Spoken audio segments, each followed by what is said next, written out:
Welcome to Porch Play Chat, sponsored by the American Association for the Child's Right to Play, or more affectionately titled IPA USA. IPA USA is a USA affiliate of the International Play Association. As part of our efforts to promote play, we've introduced Porch Play Chats, and this is our third year. Yes, third year. And these are conversations with people who are just as passionate about play as we are. You can find all the Porch Play Chats, and by the end of March in 2023, which is where we are right now, there'll be over 150 Porch Play Chats that are available to you, and they're free. So you can go to ipausa.org. In the top right-hand corner, you're going to click on the YouTube channel or the Facebook page, or be a friend on our Instagram, or follow us on Instagram. And if you subscribe, be a friend, follow, every Monday, magically, a new Porch Play Chat will appear in your feed. I'm Deb Lawrence, and I'm the president of IPA USA. With me on the porch today is Rachel Larimore. Hi, Rachel. Hello. It's good to see you. Good to see you. You're all warm and fabulous, and it's snowy and sunny here in Michigan. It's all fake, I promise. It should, but I am in sleeveless because, you never know when these things are going to air. So I try to, I love it. Mix it up a little bit. So Dr. Rachel Larimore is an educator, consultant, speaker, researcher, and author, and our new e-journal editor, by the way. So be thinking about an article you can submit. Her work focuses on the intentional integration of nature to support young children's holistic development by learning with nature to expand their worlds and live rich, full lives. She's written 3 books, including Establishing a Nature-Based Preschool and Preschool Beyond Walls, and Blending Early Childhood Education and Nature-Based Learning, which is going to kind of be what we're talking about today. And then a new one. And a new one. What's the new one? The new one is Evaluating Natureness. I don't know why it won't focus. Evaluating Natureness. It's due out in April, so you didn't see that copy that I just showed you. Okay, I don't know if I could or not. I'll have to hold on. Hold it up in a minute again. Okay. So I'm going to add that one to the list. So, Great. I'm so excited. I want to hear more about that one too. Good. Rachel's the founder and chief visionary of Samara Early Learning, an organization focused on helping young early childhood educators start nature-based schools or add nature-based approaches to their existing program. So this is where we're going today, because Rachel's going to talk to us about small changes toward nature play. That's right. Let's go. How do we do it? I love it. So show me the book again. Okay, the book is this, Evaluating Natureness. I love it. Like making it fuzzy. Oh no, I can see it perfect. I love it. It's a tool I wrote with a couple colleagues of mine to help us think about what really is a nature-based program. There's more and more programs now, like nature's becoming a fad, right? A trend, which I'm thrilled about. Right? Yeah, exactly. That's great. And at the same time, there's some, it's like, well, okay, I'm saying I'm nature-based, but what does that mean, right? How do we know it when we see it? How does it play into all of the different facets of our program? It isn't just going outside for 20 minutes and that's it. So this tool is to help people either self-evaluate on that, for quality rating improvement systems, actually to use it. We have a state that's adopting it right now. I don't know if I can publicly announce it yet, so I'm not going to, but there's a state in the southern half of the United States that is thinking about adding it as their quality rating improvement for nature-based programs. That is wonderful. Yeah, so it's exciting. But I think even that tool highlights exactly what we're talking about today, is these like the little changes we can make, right, towards being play-based, but in a way that also uses nature, right? So, I mean, I think, and we've talked about this in our last conversation, just how much nature just naturally invites children to play, encourages play, allows for that, right? Like it just, if they're outside and there's loose parts and they're given the opportunity, children will will play to their heart's content, right? And it's different every day It's based on different what's going every on out day. there. That's what's so beautiful about it, is that it's different every day. It might be cloudy today. It might be sunny tomorrow. It might be rainy. It might be snowy. I, it, it is such a beautiful way to engage children's curiosity. And I want to go back one more thing to what you just said. I worry, and I'm with you, that nature-based programs are going to take on sort of like Montessori-based programs. Remember that? Mm-hmm. Where, I always tell people it's not Montessori unless it's accredited by the American Montessori. Right. Yeah. But there are programs that are Montessori-like. Mm-hmm. And so we sort of want to, and we want to make sure, and there's nothing wrong with that. If you want to be Montessori-like, that's wonderful, right? Right. But I think we have to make a distinction between nature-based and nature-based like. Yep. Yeah. I call it a nature journey. Uh-huh. Which maybe is, I don't know, me on the trail, right? Imagine this sort of trail through the woods. And when we start out, there are some programs that will dabble a little bit. And I find where people usually start is actually inside, ironically. But they start thinking about, how can I bring nature indoors to the classroom? And I think that's a great place to start. Great start. Right? Yeah. It's like, it's Please. somewhere. Yeah. Yeah. And so we start, and that can be natural materials for loose parts and play, right? I mean, even things like painting with pine needles and pine cones is way fun and interesting and different, Exactly. right, than a standard paintbrush. So it can be those kinds of natural materials and loose parts. It can be, some people just, it's decorations, but also things like houseplants and pets, right? That is a way to bring nature in and connect that way. But also like storybooks about nature, informational text about nature. So that's where people tend to start is, okay, I'm going to bring some things in.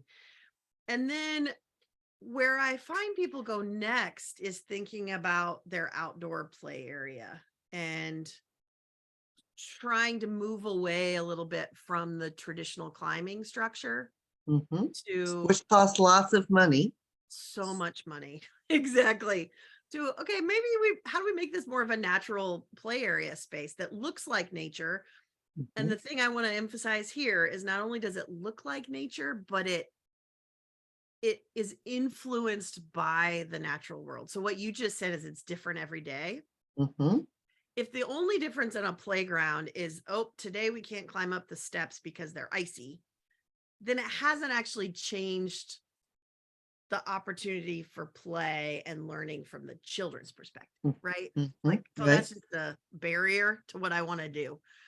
As opposed to like, as you said, well, now there's snow on the ground and there's tracks and we can build with the snow and we can make things out, right? Like it changes the opportunities for play. So when I talk about natural play area, it's like, it's not just that it looks like nature, because there's a whole lot of companies that will sell you things that look like nature, but that doesn't mean it's functioning that way or encouraging play, right? Yeah, right. So sometimes people start there, but the other thing, I want to back up even before that, like going outside more. And I know that sounds so basic, but truly, there are so many programs at all levels that actually licensing in almost every state requires outdoor time every day, unless it's dangerous. And every state has different ways. Some put a number on that. A lot of them are very vague. It's like, unless they can be excessively chilled or overheated, right? Which is really broad, and it depends on how they're dressed for all of that. But even with, and so that not only should they be outside every day, a lot of states say they need to be outside for 30 minutes if they're there for half a day. And they need to be outside for an hour if they're for all day. And that's pretty reasonable. I think it's a pretty reasonable amount. And yet it often doesn't happen. So I even encourage people to start with really honestly asking how long are we outside? Mhm. And one way to do that is just where outdoor play is in your schedule, which Mhm. for a lot of programs it's the end of the day, or that's Mhm. like sort of the last thing.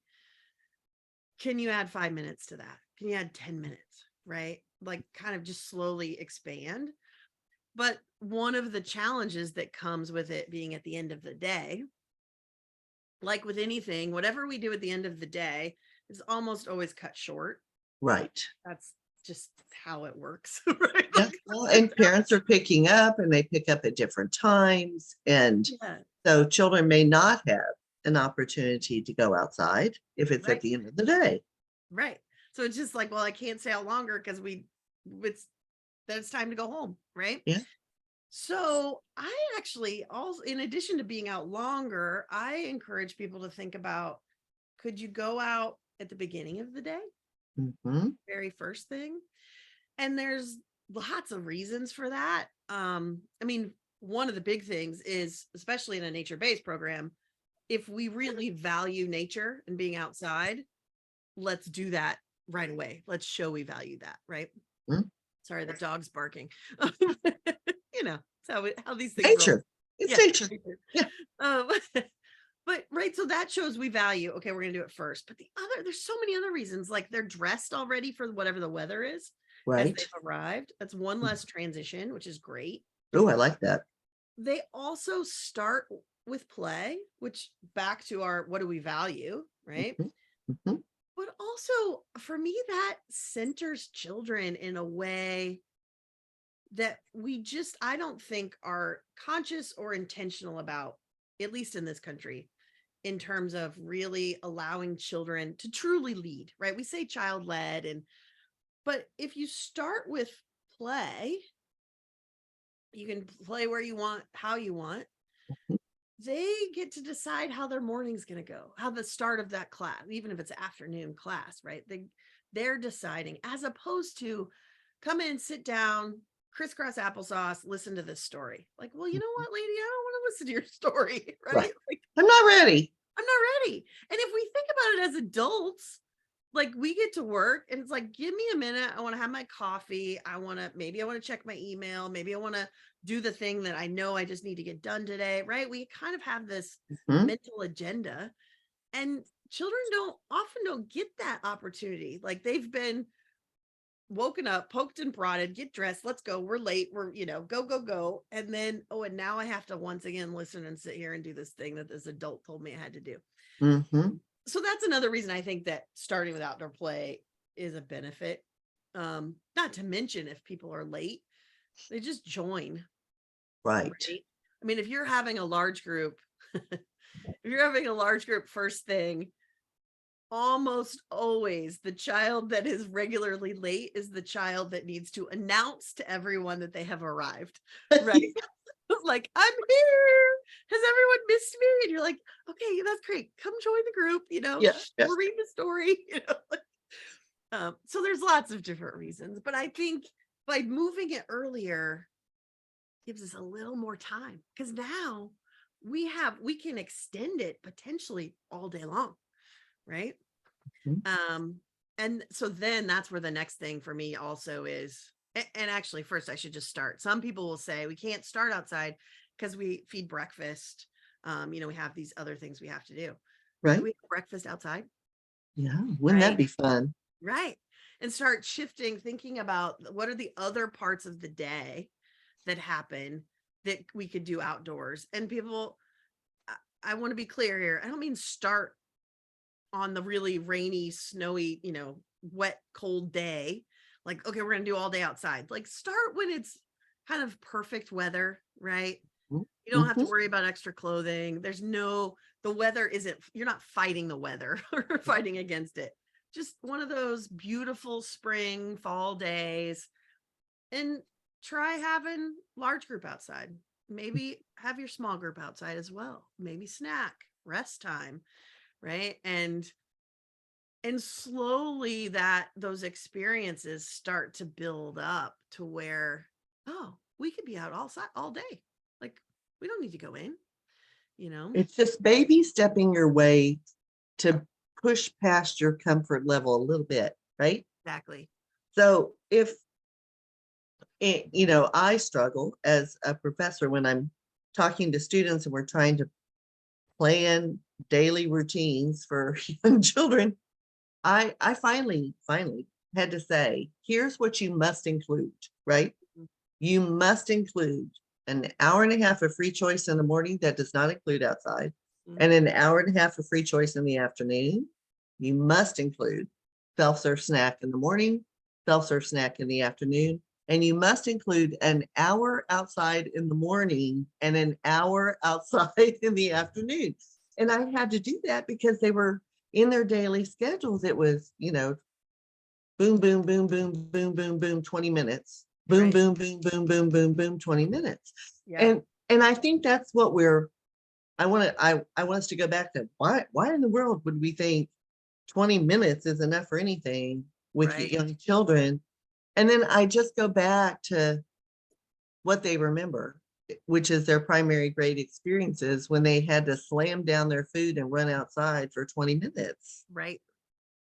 in the primary grades. And so it's almost like we have to reprogram and say, okay, let's just throw that mentality out with the bathwater, right? Right. And Exactly. yeah, and let's just rethink what we're doing, and let's rethink why we should be doing it, and let's rethink how we're going to do it. Yeah. And so I think that baby step approach that you're describing is helpful to sort of shift Mm-hmm. the thinking. Why can't we go outside in the Right. morning? And just try little, right. We don't have to change everything all at once. Like, Mhm. it, and we can't even, I mean, I hear, I hear from some teachers and administrators that, okay, I'm ready, I want to do it, but my co-teacher doesn't want to. But and there's this tension of, let's do it, I want to go do it all, and the other one's like, no way, right? And so that's also how we make change in terms of human change, right? Which is really of the adults, how we get the adults to slightly shift. It's just little things, just try this. And also rethinking. I mean, I know that's the theme of probably all 150 Porch Play Mhm. Chats is like, Right. let's rethink the way we've always done it, right? Like, uh, and one of the things, like I'm saying, like maybe have large group outside. Large Mhm. group does not have to happen inside at the carpet. Right. It doesn't. Yes, it needs to be everyone together. We're having this community time, right? That's the intention of the large group Mhm. input, right? Building community, learning how to participate in a group like that. Um, but it isn't about being at the carpet. And Right. so could you make a little, like a lot of programs I see, they make a stump circle essentially, or have something Yes. outside and have your Yeah. circle time outside. Charlestown Playhouse is a preschool that's on a huge piece of land, and they're outside a lot of the day. They're not a nature-based program, but they are a play-based program. And I love going there because outside they have a circle of tree stumps, different heights, all the way around. And then they have a basket of books there. And so sometimes the children go over and do a circle time Yeah. with the books when they're outside, because they're outside a great deal, and it's beautiful. It's got forest, it's got hills, it's a wonderful place. Yeah. And it is something that I think we need to broaden our lens and consider. Wouldn't it be wonderful if a child went over and got a book out of the book circle basket and held up a book and started reading? They imitate us all the time. Why couldn't they imitate us? But to do it outside Right. is a totally different approach Hmm. and a totally different experience for those children. Exactly. And One piece. snack outside. Why not snack outside? And Exactly. they're going to say, well, we have to wash our hands, and I go, sure. Yeah. Yeah, of course you do. And here's where I think some of our quality rating and improvement systems go off the deep end. If we followed certain quality rating and improvement system instruments, we would be doing nothing but washing our hands all day. Right. Yeah. Yeah. Yeah. I think sometimes we miss the intention of what is a rule, right? Which the Yeah, intention is, oh, so we're sanitary when we're eating. Like, yes. yeah, let's wash our hands, right? Let's wash our Before hands, we right? eat. But I mean, some of it, and even the authors of some of those instruments say you're not ever going to get a 7 when you're washing. And this, yeah. it, so let that one go. I always tell people that just let that one go. Yeah. Yes, they need to wash their hands before they eat. Yes, they need to wash their hands after they go to the bathroom. Yes, they need to Right. wash their hands, right? But when they blow their nose, but okay. Right. Exactly. Yeah, Doesn't have let's to not be go crazy with right. it. Exactly. Yeah. Crazy. So anyway, so The if other the other thing I want to go back to just real yeah, quick that you mentioned about that program in I think you said Charleston. Reading Charlestown Stories. Playhouse. Oh, It's in Charlestown. it's in hold on, let me tell you where it is. It's in Phoenixville, Pennsylvania. Oh, okay, great. Wow, that's a lot of different names kind of all meshed into one. Like, is Playhouse. it Arizona? Is it South Carolina? Like where? Funny. But the thing I want to highlight that you said, but I want to make it explicit, they had books outside. Uh-huh. So that's the other thing to think about in that outdoor space, because I hear this a lot. Well, we tried going outside, but actually the kids were bored. Oh yeah. I'm like, no, Teachers they're were not. bored. The Yeah, teachers exactly. were It's like, bored. no, they're Yeah. not. Yeah. No. But if you have Right. a traditional climbing structure and that Uh-huh. like They weird did. rubbery turf, whatever that stuff Horrible is, stuff. and Yes. that's all you have, then yeah, they'll get bored.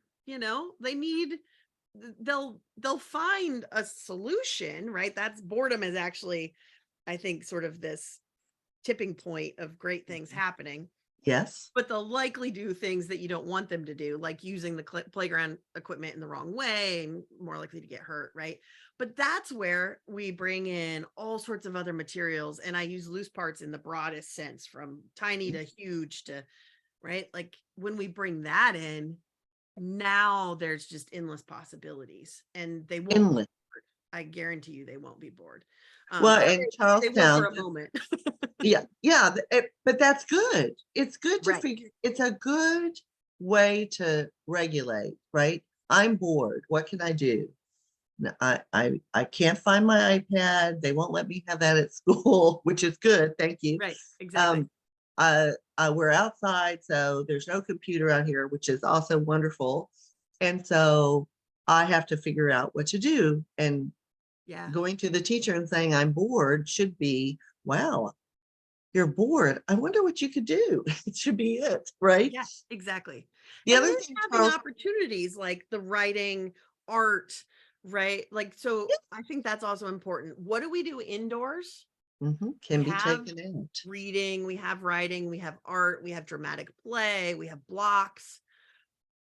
Are all of those same kinds of activities available in your outdoor play area? Right. And that's huge. And that's where coming back to that boredom thing, like if they have those opportunities, Mhm. kids will gladly stay outside all day long unless they Exactly. get cold for some reason, right? Some other issue, but they're happy to. They're Um, happy to be out there. yeah. The other thing that Charlestown Playhouse has, they have a dramatic play area. Um, I went there one year when they were doing their May Day. Mm, It was the just so maple or yeah, amazing. The May Day poll, the yeah. maypole or whatever it is. It was amazing.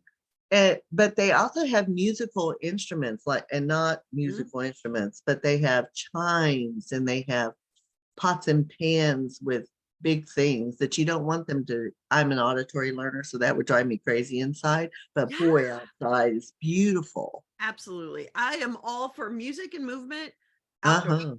Uh-huh. Do Outdoors. not have that inside. No one No, can stand it, yeah, but yeah, too outside, like loud. that's where you make the noise. That's where you can use your outside voice, right? Yeah. Yeah. Yeah. I mean, really good nuggets that we can grasp onto. So when we're thinking about working with teachers who may be reluctant, I really don't like outside. I don't like the bugs. Mhm. I get hot or I get cold or so all the reasons why they may not feel comfortable. How do we help them with that? Yeah, I mean, I think first it's having an honest conversation about that. What I find is that is a very that is you have to have a very healthy culture in your organization and program for a teacher to say, you know what, I don't like going outside because I'm not a huge fan of dirt. That actually requires a lot of vulnerability and Mhm, a safe space to say that, right? mhm, What I tend to hear is, well, it'll cut into this event or they don't have the clothes, right? It becomes an outward barrier. mhm, So sometimes you have to kind of keep peeling back the onion, right? The layers of the onion. Like, what is the real issue? mhm. But I think once we know, like, okay, comfort, their own comfort. Well, I really encourage programs, put some money in your budget. I know there's not a lot of money in any budget, but do we have gear for teachers? Do we have gear for kids also, right? I always talk about that, but like maybe your teachers need something to feel comfortable. Mhm, But also that's where I think starting on the days where the weather's glorious, mhm, how do we have a little more flexibility in our schedule? And mhm. not even just the schedule. Maybe the schedule doesn't change at all, but a little more flexibility in the location. What if Yes. we did this exact thing we were going to do? Maybe it's exactly the same story you were going to read inside, right? Let's just try it right out here where it's Good. nice and see how Yes. it goes, you know? And see how it goes. Yeah. I mean, how many of you have fond memories of going to the park and having a picnic? Right. How many of us have fond memories of taking our blankets out and making a tent over a bush and being underneath it, right? Yeah. So think back to your childhood experiences in nature Yeah. where you were just filled with joy and were so happy to be out there. And how can we recreate? I mean, you could, even if you have one of those big huge playground structures, you can go to an army surplus store and get one of the huge army parachutes that's no longer Yeah. able, and you can just throw it over that playground structure and guess what will happen.